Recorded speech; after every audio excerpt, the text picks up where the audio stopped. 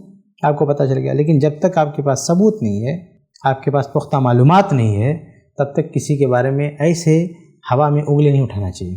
نہ کسی سے انکوائری کرنا چاہیے، نہ کسی سے پوچھ تاچھ کرنا چاہیے، کیونکہ یہ بہت بڑا فتنہ ہے. اس لیے اسلام نے تجسس سے منع کیا ہے، کسی کے ٹوہ میں پڑنے سے منع فرمایا. اس لیے ایسا نہیں کرنا چاہیے. آگے بڑھتے ہیں، اگلا سوال دیکھتے ہیں. السلام علیکم شیخ. آپ نے کہا تھا کہ ہمیں کسی نہ کسی ایک فرقے میں ہونا ضروری ہے. اگر ہم نہیں ہوئے تو نبی صلی اللہ علیہ وسلم کی بات جھوٹی ہو جائے گی. تو پھر سورہ انعام آیت نمبر 159 کا کیا مطلب ہے؟ یہ بھائی صاحب انہوں نے دو بات کہی ہے. پہلی بات یہ کہتے ہیں کہ آپ کہتے ہیں کہ کسی نہ کسی ایک فرقے میں ہونا ضروری ہے. اگر ایسا نہیں ہوا تو اللہ کے نبی صلی اللہ علیہ وسلم کی وہ حدیث غلط ہو جائے گی، جس حدیث میں اللہ کے نبی صلی اللہ علیہ وسلم نے یہ بیان فرمایا کہ میرے امت کے 73 فرقے ہوں گے، کلھا فی النار الا فرقۃ واحدہ. سب جہنم میں جائیں گے سارے فرقے سوائے ایک فرقے کے. تو دیکھیے، سب سے پہلی بات تو ان کی دو باتیں ہیں، لیکن پہلی بات کے تعلق سے میں کلیئر کر رہا ہوں کہ انہوں نے جو یہ کہا نا، یہ بہت بڑی مصیبت ہوتی ہے کہ ایک آدمی کسی اور شخص کی بات کو نقل کرتے ہوئے تعبیر کو تھوڑا سا الگ کرتا ہے تو بات کچھ کی کچھ ہو جاتی ہے. میں نے یہ ہرگز نہیں کہا ہے کہ کسی ایک فرقے میں ہونا ضروری ہے. ہم نے یہ کہا ہے کہ کسی نہ کسی ایک فرقے میں آدمی لازمی طور پر رہے گا. یہ ممکن ہی نہیں کہ آدمی سارے فرقوں سے نکل جائے، یہ امپاسبل ہو ہی نہیں سکتا. یعنی یہ ناممکن ہے ایک آدمی یہ کہے کہ میرا کسی فرقے سے کوئی تعلق نہیں ہے، یہ ہو ہی نہیں سکتا. یہ صرف اس کی زبانی جمع خرچ ہے. اگر کوئی آدمی کہتا نا کہ میرا تعلق کسی بھی فرقے سے نہیں ہے، تو خود ایک فرقہ ہے، وہ خود ایک فرقہ ہے. تو یہ ممکن ہی نہیں ہے کہ ایک آدمی یہ کہے کہ ہمارا فرقوں سے کوئی تعلق نہیں ہے. تو جب اللہ کے نبی صلی اللہ علیہ وسلم نے خود کہہ دیا کہ اس امت کے بھی فرقے ہوں گے، اتنے سارے فرقے ہوں گے، اور پھر اللہ کے نبی صلی اللہ علیہ وسلم نے کہا الا فرقۃ واحدہ، ایک فرقہ، ایک جماعت جو ہے وہ جنت میں جائے گی. تو کہنے کا مطلب یہ ہے کہ ایٹومیٹک فرقے ہوں گے، یعنی خود بخود فرقے بن جائیں گے. تو ہم نے یہ نہیں کہا کہ فرقے میں ہونا ضروری، یعنی آپ کو اختیار نہیں ہے، آپ کے سامنے آپشن نہیں ہے، آپ کے سامنے یہ آپشن ہے ہی نہیں کہ آپ فرقوں میں جائیں یا نہ جائیں. آپ کو جانا ہی جانا ہے، آپ کے سامنے آپشن ہی نہیں ہے. اگر فرقے بنے تو ایک فرقہ، مان لیجئے کوئی بدعتی فرقہ وجود میں آیا، تو جس جماعت سے وہ فرقہ نکلا ہے وہ ایک فرقہ بنا، اور جو اصل جماعت ہے وہ خود ایک فرقہ، یعنی خود ایک جماعت بن گئی، ایک فرقہ بن گیا وہ. تو یہ گروہ کے معنی میں ہے کہ اللہ کے نبی صلی اللہ علیہ وسلم نے فرمایا کہ پہلے لوگ جو فرقوں میں بٹے تو اس امت کے لوگ بھی فرقوں میں بٹ جائیں گے، تو الا فرقۃ واحدہ، ایک فرقہ جنت میں جائے گا۔ اس کا مطلب یہ ہے کہ جب الگ الگ فرقے بنتے جائیں گے تو جو اصل قرآن و حدیث کے ماننے والے ہیں ان کا بھی ایک فرقہ ایٹومیٹک بن جائے گا خود بخود، یعنی ظاہر سی بات ہے کہ ان کا بھی ایک گروہ ہوگا، ان کی بھی ایک جماعت ہوگی، اس کو آپ گروہ کہیں، جماعت کہیں، فرقہ کہیں، بات ہے کہ فرقہ ایک گروہ ایک جماعت۔ تو جب کئی گروہ بن گئے تو وہ خود ایک گروہ بن جائے گا۔ اس کو آپ مثال سے سمجھیے کہ ایک کلاس میں مان لیجیے 100 طلبہ بیٹھے ہوئے ہیں، ایک ساتھ بیٹھے ہوئے ہیں، آپ کو ایک جماعت لگ رہی ہے۔ اب اگر اس کلاس سے کچھ طلبہ نکل کے ایک گروپ بنا لیں، اس کے بعد کچھ اور طلبہ نکل کے، یعنی کلاس سے 1/3 طلبہ، یعنی 1/3 حصہ طلبہ کا وہ ایک الگ گروپ بنا لیں، اور پھر دوسرے 1/3 بھی ایک الگ گروپ بنا لیں، تو 2 گروپ الگ بن کے نکل جائیں تو باقی بچے کون 1/3، یہ آٹومیٹک ایک الگ گروپ بن گیا، یعنی 2 فرقے وہاں سے نکل گئے، ایک الگ فرقہ ہو گیا، ایک الگ فرقہ ہو گیا، تو باقی جو بچے 1/3 وہ خود بخود ایک فرقہ۔ تو یہ کہنے کا مطلب ہے کہ جب فرقے بنیں گے تو ہر شخص کا ایک گروپ آٹومیٹک خود بخود ہو جائے گا۔ کوئی شخص یہ کہہ ہی نہیں سکتا کہ میں فرقے میں نہیں، یہ امپاسبل، یہ ہو ہی نہیں سکتا، اس کو فرقے میں رہنا ہی نہیں، اس کے سامنے آپشن ہی نہیں ہے، وہ یہ بول ہی نہیں سکتا کہ میرا کسی فرقے سے کوئی تعلق نہیں ہے۔ جو شخص یہ بولے گا کہ میرا کسی فرقے سے کوئی تعلق نہیں، وہ خود ایک فرقہ ہے، ایک نیا فرقہ ہے، یعنی سارے فرقوں سے ہٹ کر ایک نیا فرقہ وہ بنا رہا ہے۔ جیسے ابھی ایک فرقہ جماعت المسلمین کا، انہوں نے کہا کہ ہمارا کسی فرقے سے کوئی تعلق نہیں، تو خود ایک فرقہ بن گئے، وہ خود ایک فرقہ ہے، وہ خود ایک جو ہے گروہ ہے جس کا نام ہی ہے جماعت المسلمین۔ تو جماعت المسلمین کے نام سے خود ایک فرقہ ہے، ایک جماعت ہے۔ تو جو بھی اس طرح کی بات کرے گا تو الگ الگ نام سے اس کے بہت سارے فرقے بنتے چلے جائیں گے، بلکہ جو لوگ یہ کہتے ہیں نا کہ ہمارا کسی فرقے سے تعلق نہیں ہے، تو ان سارے لوگوں کا ایک فرقہ بنا، پھر اس میں بھی الگ الگ فرقے، جیسے کچھ لوگ جماعت المسلمین والے ہو گئے، اور کچھ لوگ کسی فلاں بردر والے ہو گئے، کچھ لوگ کسی اور سے ہو گئے، یعنی اس میں بھی الگ الگ شخصیت سے جڑ کر الگ الگ فرقے بن گئے، یعنی ایک شخصیت پر ایک فرقہ کھڑا ہوا ہے جو دعویٰ تو یہ کر رہا ہے کہ ہمارا کوئی فرقہ نہیں، لیکن حقیقت میں ایک شخصیت کی ارد گرد وہ گھومتا ہے۔ ایسے ایک دوسرا گروپ ہے، وہ بھی دعویٰ کرتا ہے کہ ہمارا کسی فرقوں سے تعلق نہیں، جبکہ وہ خود ایک فرقہ بنا کے بیٹھا ہوا ہے۔ تو کہنے کا مطلب یہ ہے کہ جب امت میں فرقے ہوں گے تو جو باطل فرقے ہوں گے ان کی الگ الگ جماعت ہوگی، تو جو بچیں گے یعنی اصل کتاب و سنت پر عمل کرنے والے خود بخود ان کی ایک جماعت ہو جائے گی، ان کا ایک فرقہ ہو جائے گا۔ یہی مطلب ہے اس حدیث کا، الا فرقۃ واحدہ۔ تو اس حدیث کو پیش کرنے کا مطلب یہ تھا کہ جو لوگ یہ کہتے ہیں نا کہ ہمارا کسی فرقے سے تعلق نہیں ہے، تو ان پر رد مقصود تھا کہ ایسا ممکن ہی نہیں ہے۔ تو بھائی صاحب نے کہا کہ آپ کہتے ہیں کسی ایک فرقے میں ہونا ضروری ہے، یہ ہم نے کب کہا کہ ایک فرقے میں ہونا ضروری ہے؟ بھائی اگر ہم یہ کہیں گے کہ ایک فرقے میں ہونا ضروری ہے، اس کا مطلب آپ کے سامنے آپشن ہے، آپ چاہیں تو فرقے میں آئے، چاہے تو نہ آئے، جبکہ میں کہہ رہا ہوں کہ آپشن ہی نہیں ہے، آپ کے سامنے آپشن ہی نہیں ہے کہ آپ آئیں یا نہ آئیں۔ اس لیے وہ بات کیجئے جو ہم نے کہی ہے۔ ہم نے کہا کہ کوئی آدمی فرقے سے باہر ہو ہی نہیں سکتا، لازمی طور پر ایک آدمی کسی نہ کسی فرقے میں آئے گا ہی، جو حق پر ہے اس فرقے میں آئے یا جو باطل ہے اس فرقے میں آئے۔ جب فرقے بن گئے تو کوئی یہ کہے کہ ہم کسی فرقے میں نہیں ہے، تو یہ ہو ہی نہیں سکتا، ناممکن ہے کہ وہ کسی فرقے میں نہیں ہے، وہ کسی نہ کسی فرقے میں لازمی طور پر ہے۔ تو یہ پہلی بات ہے جس کو میں نے کلیئر کیا، جو آپ نے میری طرف منسوخ کیا تھا۔ اچھا، دوسری بات جو آپ نے کہا کہ پھر اس آیت کا کیا مطلب ہے، سورہ انعام آیت 169، یہ آپ نے کہا۔ تو دیکھیے سورہ انعام میں 169 کی کوئی آیت ہے ہی نہیں، یعنی سورہ انعام میں اس نمبر کی کوئی آیت نہیں ہے، 169 کی کوئی آیت نہیں ہے۔ سورہ انعام کی آیتیں ختم ہو جاتی 165، اور اگر ہم یہ سمجھیں کہ شاید آپ 159، تو 159 پہ کون سی آیت ہے؟ 159 پر ہے کہ ان الذین فرقوا دینہم وکانوا شیئا لست منہم فی شیء انما امرہم الی اللہ ثم ینبئہم بما کانوا یفعلون۔ تو اس کا مطلب یہ ہے کہ جن لوگوں نے دین میں الگ الگ فرقے بنا لیے، آپ کا ان سے تعلق نہیں ہے۔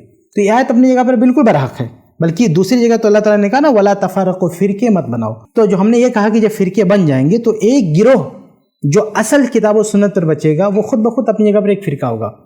تو یہ کہنے کا یہ مطلب نہیں کہ آپ فرقے بناؤ۔ فرق کیا ہے؟ فرق یہ ہے کہ ایک جماعت جو اصل پر ہے وہ جب الگ الگ فرقے بنے تو خود وہ ایک فرقہ ایٹومیٹک بن گیا، لیکن اس کا یہ مطلب نہیں کہ آپ فرقے بناؤ، یعنی قرآن و حدیث کو ماننے کا جو سلف کا طریقہ رہا ہے اس طریقے سے ہٹ کر ایک الگ طریقہ ایجاد کرو، ایک الگ جماعت بناؤ، ایک الگ گروہ بناؤ۔ اس سے منع کیا گیا ہے کہ ولا تفرقوا، فرقوں میں نہ بٹو۔ تو یہ ان کے لیے ہے جو فرقے بناتے ہیں، جو لوگ اصل قرآن و حدیث پر ہیں اور صحابہ کرام کے منہج پر ہیں، ان کے مسلک پر ہیں، وہ اصل پر باقی ہیں، وہ کوئی فرقہ نہیں بنا رہے، وہ تو اصل ہی پر ہیں. جس طرح سے اللہ کے نبی صلی اللہ علیہ وسلم کے زمانے میں، صحابہ کے زمانے میں لوگ اسلام کو فالو کرتے تھے، آج بھی وہ ایسے ہی اسلام کو فالو کر رہے ہیں. مصیبت یہ ہوئی کہ دوسرے لوگوں نے الگ الگ فرقے بنا لیے. تو جب دوسرے لوگوں نے الگ الگ فرقے بنا لیے، الگ الگ جماعتیں بن گئی، تو وہ بھی ایک گروہ خود بخود بن گیا. یہ کہنے کا مطلب ہے. تو دونوں میں فرق ہے. جو لوگ فرقے بناتے ہیں، الگ جماعتیں بناتے ہیں، الگ عقیدہ بناتے ہیں، الگ منہج بناتے ہیں، الگ اصول بناتے ہیں، یہ غلط ہے. ایسا نہیں کرنا چاہیے، بلکہ اصل پر باقی رہنا چاہیے جو قرآن و حدیث ہے. لیکن اصل پر باقی رہنے کا یہ مطلب نہیں ہے کہ جب 10-15 فرقے بن گئے تو آپ کی کوئی حیثیت فرقے والی نہیں ہے.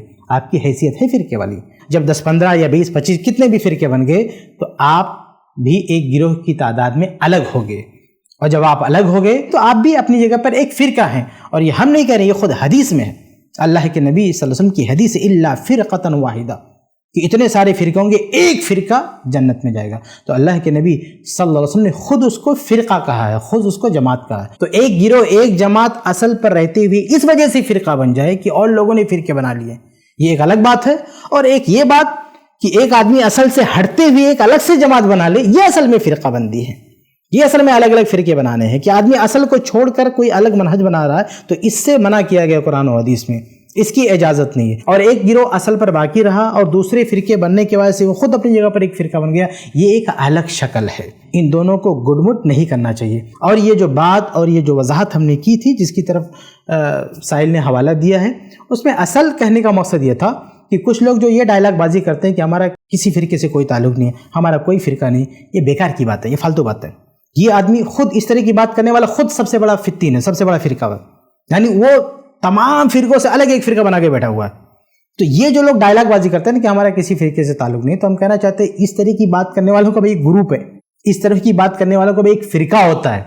بلکہ آپ دیکھیں گے جو لوگ یہ ڈائلاگ بازی کرتے ہیں نا، یعنی بھاری مجلس میں تو بہت شان سے بولتے ہیں کہ ہمارا کسی فرقے سے تعلق نہیں، وہ بھی کہتا ہے ہمارا کسی فرقے سے تعلق نہیں. ایسے 4-5 لوگ جب کہتے ہیں نا کہ ہمارا کسی فرقے سے تعلق نہیں، تو بعد میں جب اکٹھا ہوتے ہیں اس طرح کی ڈائلاگ بولنے والے، تو پھر اس میں آپس میں بھی ایک دوسرے کو فلٹر کرتے ہیں. پھر یہ دیکھتے ہیں کہ ٹھیک ہے یہ کسی فرقے سے تعلق نہیں، پھر یہ فالوور کس کا ہے، تو پتہ چلا کہ یہ مسعود احمد بیسی کا فالوور ہے. تو اب وہ اس میں فلٹر کرتا ہے کہ اس خیال کے لوگ کون ہیں. تو اپنے آپ کو فرقہ نہ کہتے ہوئے بھی، یعنی یہ ٹائٹل صرف نہیں دیتا فرقے کے، لیکن حقیقت میں سب سے بڑا فرقہ پرست ہوتا ہے وہ. پھر ایسے لوگوں کو الگ کرتا ہے، جماعت المسلمین والے ہم ہیں. اور دوسرے لوگ جو کہتا ہے کہ ہم جماعت المسلمین کے نہیں ہیں اور کہتا ہے کہ میرا فرقے سے کوئی تعلق نہیں، اس کو خود وہ فرقہ سمجھتا ہے. آپ دیکھیں کتنی عجیب بات ہے کہ خود اس کو بھی، یعنی جو لوگ یہ کہتے ہیں نا کہ ہمارا فرقوں سے کوئی تعلق نہیں، یہ لوگ خود الگ الگ فرقوں میں بٹے ہوئے ہیں.